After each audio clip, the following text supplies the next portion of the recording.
5 വർഷത്തെ കാത്തിരിപ്പിനൊടുവിൽ കണ്ണൂർ ചിറ്റാരിപ്പറമ്പ് വട്ടോളി പാലം ഉദ്ഘാടനത്തിനൊരുങ്ങി.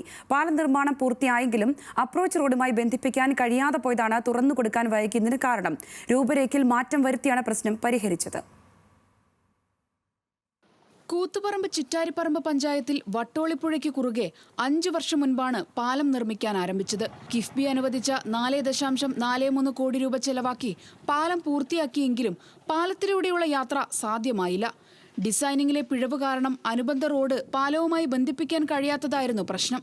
അക്കര വട്ടോളി ഭാഗത്ത് 9 മീറ്റർ ഉയരമുള്ള പാലത്തിന്റെ അനുബന്ധ റോഡാണ് ഉയരക്കുറവ് കാരണം തടസ്സമായത്. പിന്നീട് കേരള റോഡ് ഫണ്ട് ബോർഡ് അധികൃതർ പുതുക്കിയ രൂപരേഖ തയ്യാറാക്കി. പാലം എത്തിച്ചേരുന്ന അക്കര വട്ടോളി കവലയിൽ ബോക്സ് കൾവേർട്ടർ സ്ഥാപിച്ച് അടിപ്പാത നിർമ്മിച്ച ശേഷം അപ്രോച്ച് റോഡിന്റെ സാങ്കേതിക തടസ്സം നീക്കി. 3.4 കോടി രൂപയാണ് ഇതിന് ചെലവായത്. ടാറിംഗ് പ്രവൃത്തി പൂർത്തിയാക്കുന്നതോടെ ഈ മാസം തന്നെ ഉദ്ഘാടനം നടക്കുമെന്നാണ് നാട്ടുകാരുടെ പ്രതീക്ഷ. സാങ്കേതികമായ ഒരു കുരുക്കുകൾ ഉണ്ടായിരുന്നു അതിന്റെ ഭാഗമായി. അതിനുശേഷം K Shaila teacher Mattannur MLA ആയതിനു ശേഷമാണ് ആ കാര്യങ്ങളിലൊരു വലിയ ഇടപെടൽ ഉണ്ടാവുകയും പാലത്തിൻ്റെ പ്രവർത്തനം അതീവ വേഗതയിൽ നടക്കുകയും ചെയ്തിട്ടുള്ളത്.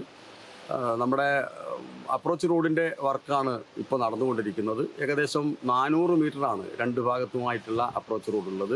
78 മീറ്റർ നീളമുള്ള പാലത്തിന് 11 മീറ്റർ വീതി, ഇരുവശവും 1.5 മീറ്റർ വീതിയിൽ നടപ്പാതയുമുണ്ട്. വട്ടോളി ഭാഗത്ത് 290 മീറ്ററും അക്കര വട്ടോളി ഭാഗത്ത് 120 മീറ്ററും നീളത്തിൽ 10 മീറ്റർ വീതിയുള്ള അനുബന്ധ റോഡുമുണ്ട്. പാലം തുറന്നാൽ ചിറ്റാരിപ്പറമ്പിൽ നിന്ന് വലിയ വാഹനങ്ങൾക്ക് എളുപ്പത്തിൽ കോട്ടയിൽ, തൊടീക്കളം, ഇടുമ്പ, മാലൂർ, മട്ടന്നൂർ വിമാനത്താവളം, പേരാവൂർ പ്രദേശങ്ങളിലേക്ക് എത്തിച്ചേരാൻ കഴിയും. വർഷങ്ങൾക്ക് മുൻപ് നാട്ടുകാർ നിർമ്മിച്ച കോൺക്രീറ്റ് നടപ്പാലത്തിൽ കൂടിയാണ് നാട്ടുകാർ ഇന്നും യാത്ര ചെയ്യുന്നത്.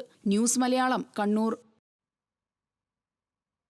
നിസാരം എന്ന് കരുതി ഉപേക്ഷിക്കുന്ന ചിരട്ടകളിൽ